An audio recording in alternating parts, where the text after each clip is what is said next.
The nature of the spiritual world and what's going on there is much more important than anything in this material world. All of this stuff in the material world is going to be gone someday, including the whole universe itself. But the spiritual world is always going to be there, and that's our real home. So we should know how to go home. If someone asks us, where do you live, Sonny? Where do you want to go? You want to go home? We have to know how to say, this is our address, this is our home, this is the place where we live. This is where we feel at home. Because that's where we're going to go when we chant that mantra. We have to know what we're asking for. Our time is very valuable. We have very little time. The time that we spend chanting the holy name is the most important, most valuable time. So we should chant with a specific objective in mind. Our chanting shouldn't just be random. It shouldn't just be arbitrary. It shouldn't be like whatever. Our chanting should be highly directed, highly focused, and very specific. When we chant the Hare Krishna mantra, we're addressing the primeval Lord and his total energy. So we can get anything we want from them. Thing is, we have to know what we want. We have to know what will make us happy. Now that's our disease. We don't know. We've forgotten. So by hearing about the spiritual world and by understanding how everything works behind the scenes, then we get the concept, we get the idea. What's going on in the spiritual world and where do we want to go? And someone might say, well, this is very advanced. Well, it is very advanced. But we insist on being very advanced. There's so many other places you can go and learn about the basics. We have so many videos, so many podcasts, so many books.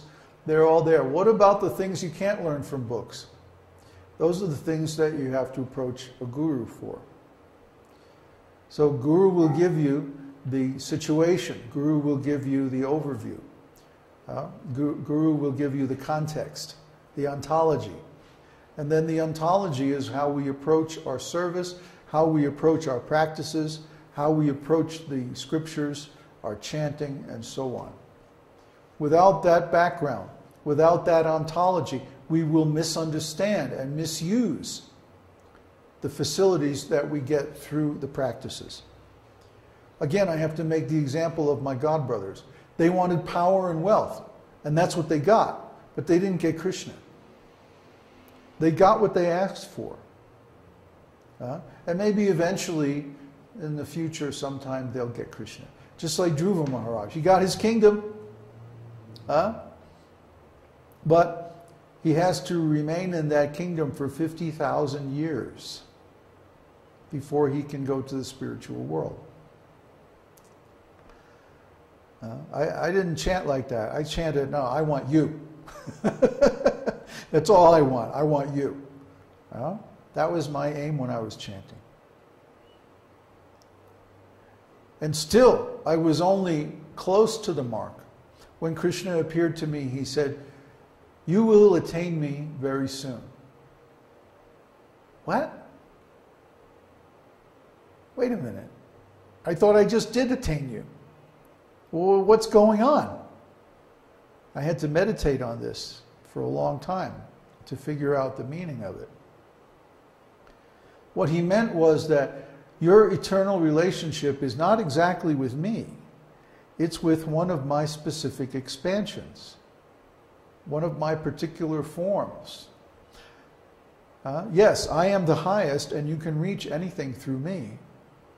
But because your self-realization, your idea of who you are, is not complete, you need to study yourself and learn what to ask for. And as soon as I did that with appropriate methods, then I received the result. And he was right. I didn't exactly want him. I wanted a particular expansion of his. And that's what made me happy. That's what made me satisfied in self-realization.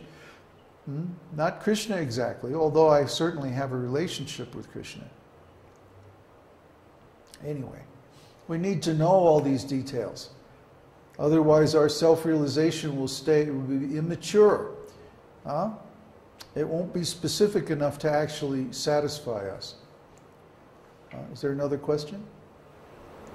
From Krishna Prabhu. Okay. Through mental speculation keeps one bound to the material senses, whereas chanting the holy names create a direct link to the spiritual realm. I suppose it's a comment. Is that a comment or a question? There's no question mark. I have another question. Okay. For example, let's suppose that I'm hearing this.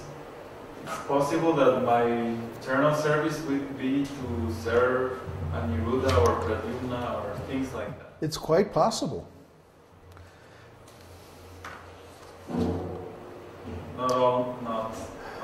Yeah, it's possible. See, this is why, for example, why we don't give, why we don't, in our tradition, we don't tell a person what their eternal identity is.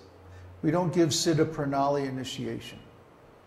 In some branches of the Gaudiya Sampradaya, the guru will tell the disciple, oh, you're a gopi, or you're one of Krishna's mothers, or you're a cow, or something like that. But in our branch, beginning from Bhaktivinoda Thakur, he prohibited this practice. Why? Because from experience we know that it's often not possible to predict from a person's external manifestations what their actual spiritual identity is. And it could be anything. We could be servants of Lord Shiva. We could be, we could be a cow on Aniruddha Loka. Who knows? Why should we close off our possibilities? Maybe we have multiple service engagements. Like, for example, the devotees of Lord Chaitanya, there's a book called Gaura Ganodesha Deepika by Kavi Karnamrita that discusses the identities of all the servants of Lord Chaitanya in Krishna Lila. In other words, all the devotees of Lord Chaitanya who are eternal associates of the Lord also appeared with him as Lord Krishna. So, for example, Arjuna in Krishna Loka is Ramananda Rai in Chaitanya Lila. So it's perfectly possible that a devotee may have more than one eternal identity or service. After all, if Krishna can expand in many different forms, then also the devotees can expand in many different forms. For example, Rupa Goswami makes this wonderful prayer. I only have one mouth and 2 ears. So how can I relish the Hare Krishna mantra? I haven't relished even a drop. Maybe if I had millions of tongues and millions of ears, I could relish a drop of the nectar of the holy name. This isn't just a metaphor, people. This is really possible. A devotee can have multiple forms in the spiritual world and be engaged in service to the Lord in all of them simultaneously. What's the problem? There's no limitation of devotional service. Devotional service can expand unlimitedly. You think that just sitting in one place with one body and doing a little chanting, this is devotional service? This is just the warm-up. This is just the preliminaries. Actual devotional service is unlimited and eternal. We can't imagine how glorious it is. Our conception of devotional service is very small, very weak. The conception of Vaidhi Bhakti especially is very weak because it's based on the authority, external authority, the authority of the scriptures, the authority of the guru. So even though it's necessary in the beginning, in the end it becomes a limitation. And when one's service grows beyond the limitation of the rules and regulations of the scriptures, then this is Raganuga Bhakti. Every devotee is going to reach that point at some stage in their spiritual growth where instead of struggling to keep up with the scriptures, all of a sudden they find they're going to surpass the scriptures. And when that happens, that's a very wonderful moment, but it's also a crisis because all this time we have been guided by external authorities. But at some point we have to shift to internal authority, and to do that we have to have an accurate model, an accurate understanding of the spiritual world and how all these relationships work. This is a great science. It takes decades to understand it. You're not going to understand it just overnight. But if you study, at least you can get the map.